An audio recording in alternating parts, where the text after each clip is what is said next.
Paramahansa Yogananda would often stress, if we're to grow in awareness, one essential thing for all of us is devotion.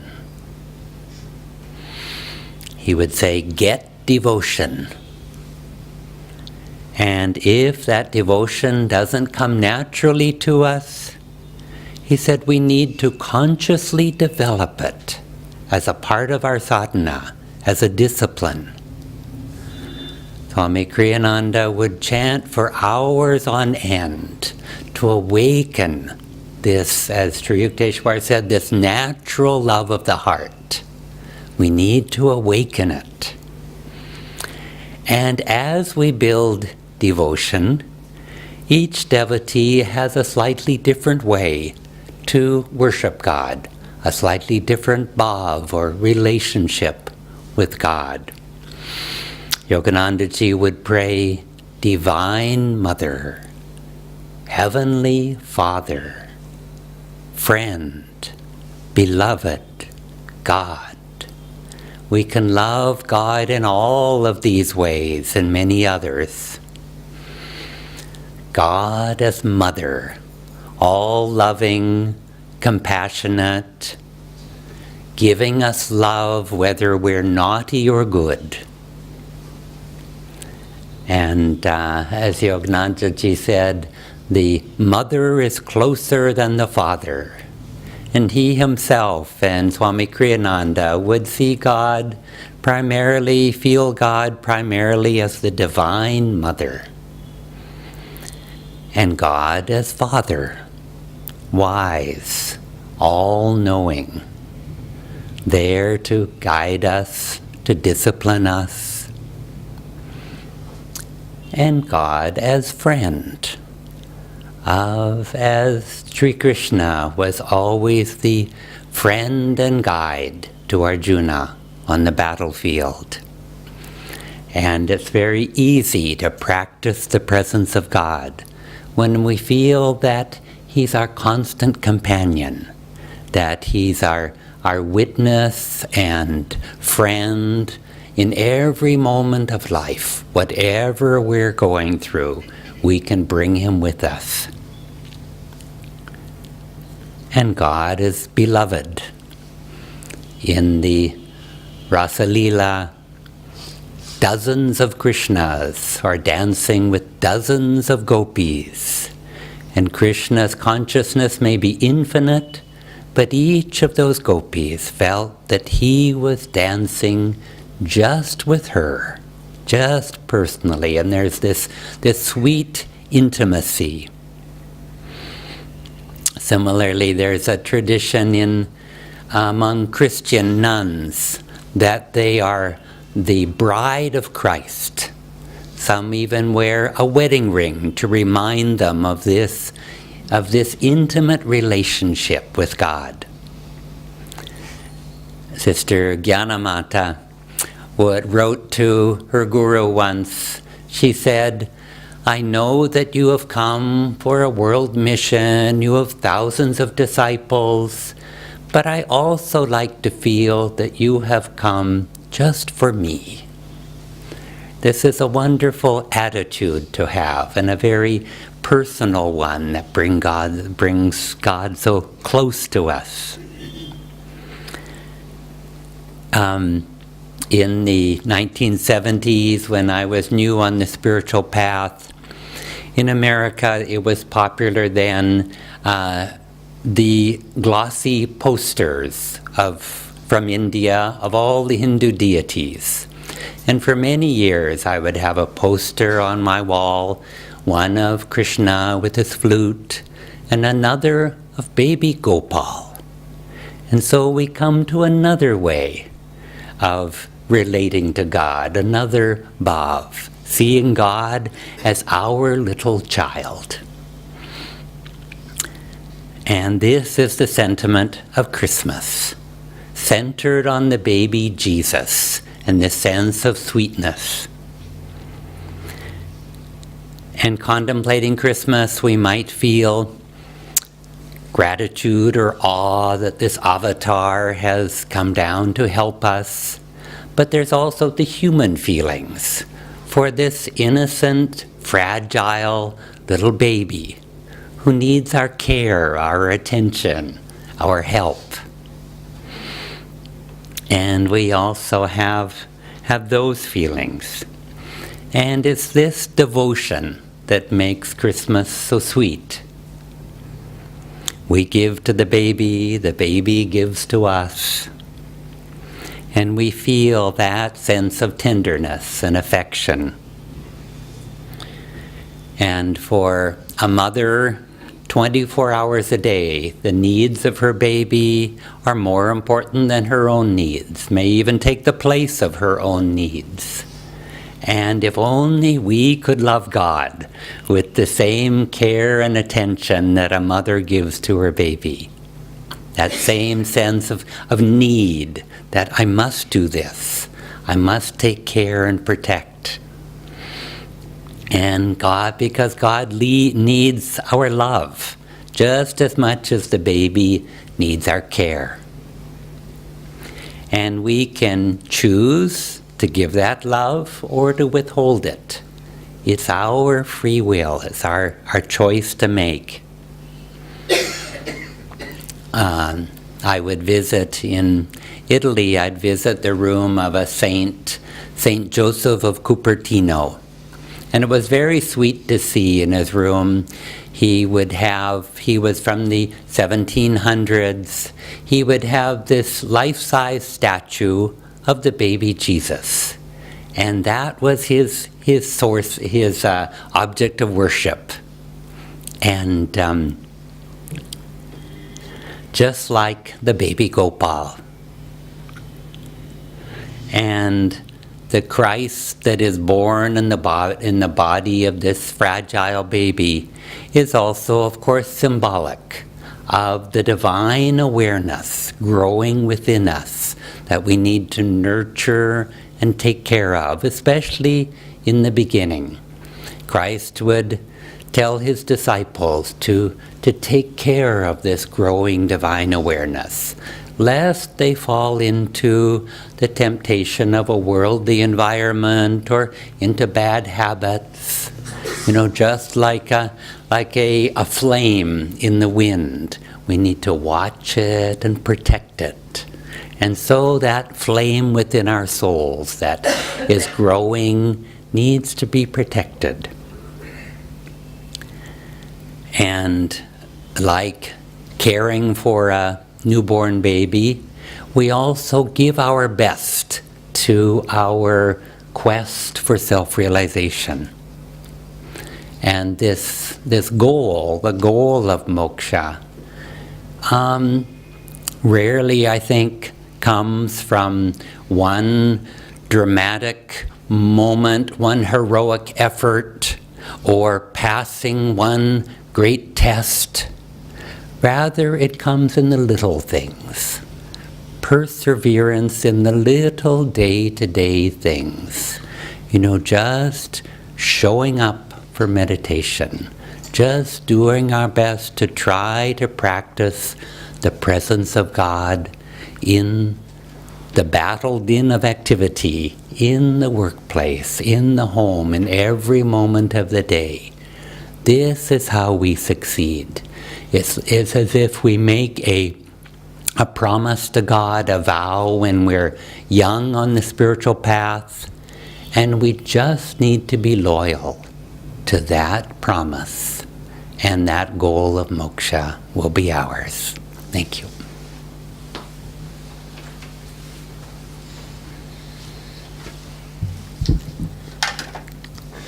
Merry Christmas, everyone. I'll start by reading an excerpt from a message that Yogananda gave in 1936 on Christmas Day.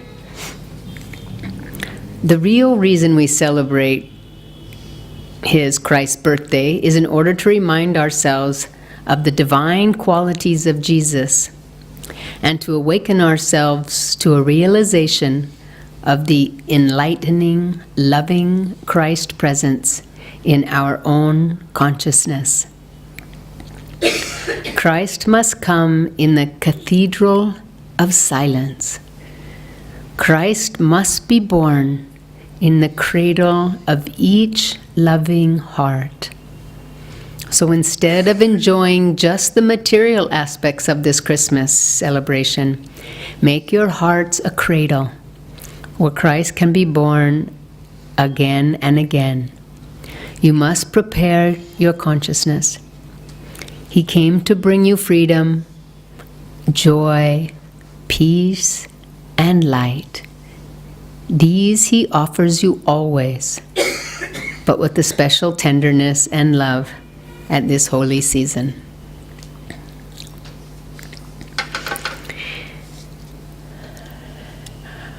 Today we're celebrating social Christmas, and last week we celebrated spiritual Christmas, a tradition that Yogananda started in 1931. And it's the spiritual Christmas that allows us to understand what social Christmas even is and what Christmas is all about. Growing up in the West, of course, I grew up with Christmas being our most important holiday of the year. And, mostly growing up, of course, we care about the presents. And well into my teens, I still cared mostly about the presents. And actually well into my 20s too, actually. But, there was something about Christmas that I always loved the most. And it was the singing of Christmas carols. Because it was during the singing of Christmas carols that we would read the words of, the Star of Bethlehem, the kings that came, the away in a manger, the baby in a manger, and, and how great God was. And in those carols, I used to just think, it was a favorite part. I couldn't wait to get through dinner because I was thinking, now we're going to have the carols. Now we're going to have the carols.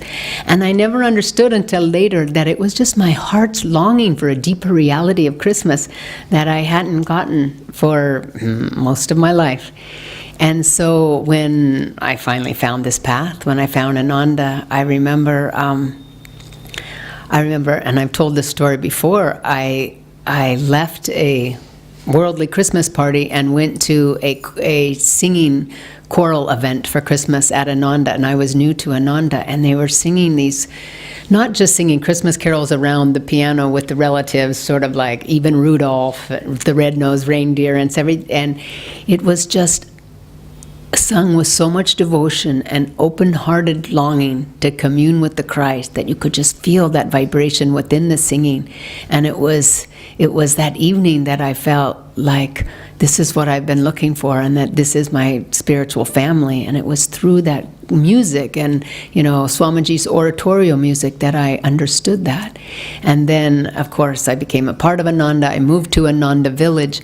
And then my first Christmas Eve at Ananda Village, they do a live creche scene where first comes in, Joseph and Mary, and they're coming to, a stable, and there's hay on the ground, and, and Joseph and Mary come in, and then we sing a song, and then, the angels come, and we sing a song from the oratorio, and it's just getting deeper and deeper, the vibration, and then the shepherds come, and then somewhere in there they bring in a baby. And if we happen to have a baby in the village at that time that's the right age, we have a live baby, otherwise it's a doll.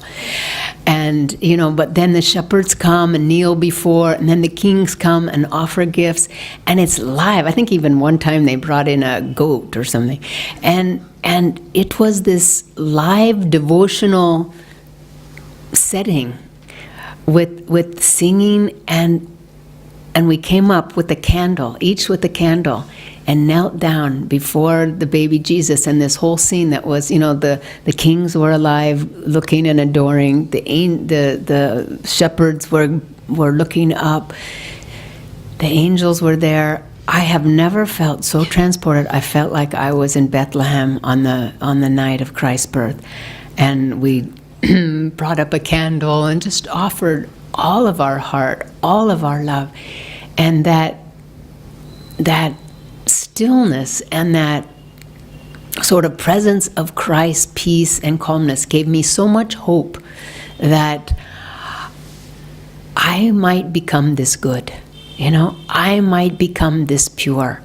It was just this environment of love, of unconditional love of God flowing to me, and I was just, on my knees, ready to receive it and offer all that I had. And I just told my family, I will never do a normal Christmas with you again. I am going to be Christmas Eve like this all the time. And that's why Master suggested spiritual Christmas. We have to try to receive Christ's vibration right where we are. And the spiritual Christmas, what do? We chant, we dive deep, we meditate to get still, we bring all our energy inward and look up, and we try to lift and lift and lift our vibration until we can match that vibration with the peace of Christ, with the peace of the stillness of baby Jesus being born, of an avatar coming, but with the unconditional love of the Christ presence there. And if we can match our vibration with that divine love, suddenly we become that divine love. That love becomes who we are. We merge with it. And what's the experience? The experience is the Christ child telling us, this is who you already are. This peace is within you. This love is within you. This infinite calmness is within you all the time. But now you have taken the time to be still and meditate and go deep and lift your vibration. You have tried to do this, and you have lifted it to the point where you can merge with my vibration. And that's what the avatars ask of us. Excuse me.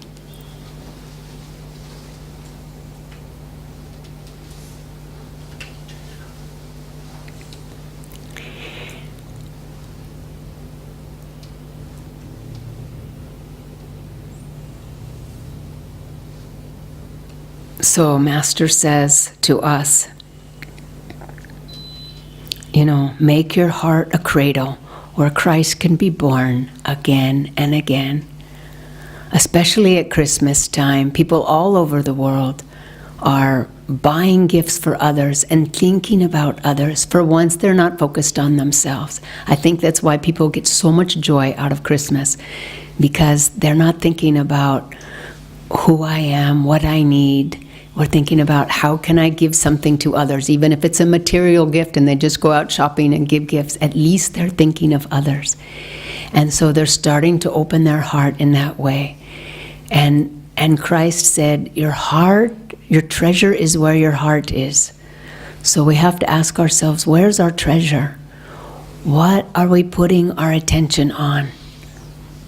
Where are we putting our energy? Where are we putting our time? Where are we putting our resources? But just where we put our attention, our energy, there is our treasure and there is our heart. So we can open our hearts to receive that stillness of the Christ child today at Christmas, and then experience His unfathomable love. Let it transform us. That's the grace of God. That we reach up and that He can merge His love with ours and transform us into His love. And that love, we become channels of that love today at Christmas with each other in just a moment when we have social Christmas. But every day that Christ child can be born again and again in our hearts. If we, as Keshava said, remember Him, keep our attention on Him, keep His attention on baby Gopal, on that love that's developing all the time in our hearts. And just make it a cradle. Sort of make a promise to yourself this Christmas that my heart is going to be that cradle, that bed that holds Christ, that holds Gopal. And I'm going to keep it precious and make it important to me every day so that I can be that light in this world.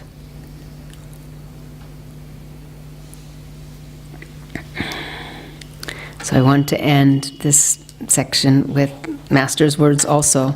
And may you have a very Merry Christmas. May you receive the greatest gift that anyone can wish for you, the perception of the Christ Spirit in your own heart. May you feel His presence on Christmas Day and every day throughout the new year.